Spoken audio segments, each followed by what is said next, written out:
You've praised the Taliban in the past. Would you do so again tonight? The world is not black and white. The world is gray. It's very difficult to sit and make black and white assumptions about anything, to sit and say that the Taliban are completely and utterly evil and we're completely and utterly good, as you just discussed with the moral high ground. I believe that the Taliban bring law and order.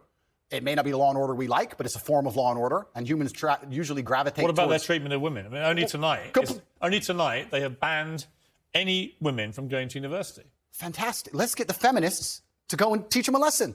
The feminists are so tough, and they stand up and say they can do anything a man can do. Let's arm them up and send them to Afghanistan. I'm sure they'll fix it. No, but it's not. It's a serious matter, isn't it? That women don't get the education they deserve. And that's a very serious answer. If women are just as capable as men in terms of combat, like feminists pretend they are, then they can go over there and they can deal with the Taliban. A lot of women do go to combat. Oh, exactly. So they can go deal with the Taliban. It's nothing to do with me. They can stand up and fight for their own rights. Surely you wouldn't defend the Taliban banning women from university. It's saying it's nothing to do with me, Piers. It's absolutely nothing to do with me. What about the Afghan women? It's nothing to do with me on any level. You don't have a view? I have a view. My view is that people naturally gravitate towards law and order, and if you didn't have the Taliban, you'd have different warlords operating in lawlessness, and there would be no way to prevent your store or your market stall getting completely robbed by someone with an AK-47, and people are going to gravitate towards a form of law and order. America left. They left a power vacuum, and the power vacuum is now full. Well, I don't disagree with that. Okay. Well, but I do think the banning of women from university in Afghanistan is utterly horrific. And I think the feminists are going to arm themselves. They're going to show us that they can do anything a man can do. They're going to go over there to combat, and they're going to teach Taliban a lesson. Why can't you just say, on that, you know what, it's completely wrong? Because it's not my point. I don't understand. But it makes me think. It'll make your critics think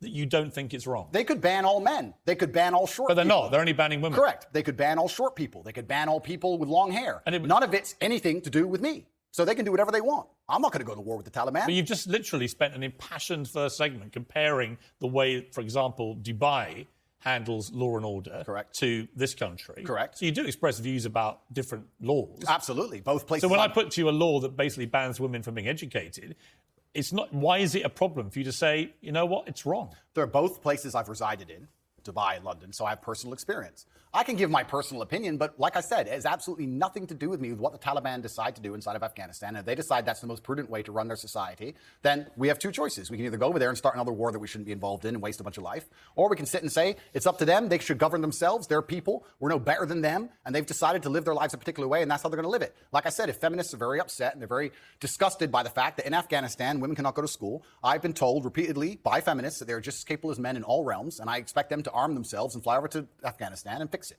Like a lot of women have done in combat. Good. Congratulations. Go fight. Well, this is the thing that's very interesting, because when you talk about ideas, it's not even just about Afghanistan and feminism. You talk about ideas, they must all be defended at some point.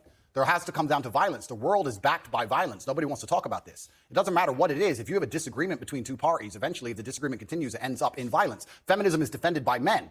Men stand up and defend feminism, not feminists themselves, because they're incapable of violence. And we're in a situation now where you're saying that we should send men to go and fight for feminism. Why?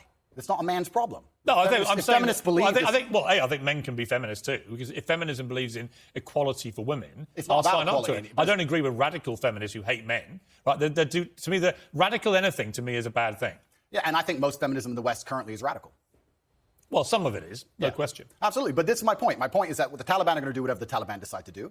If I'm going to fly over to another country, I will respect their laws and customs. It's not my job to come along and tell other people how to live. I don't believe I have a moral high ground in that degree.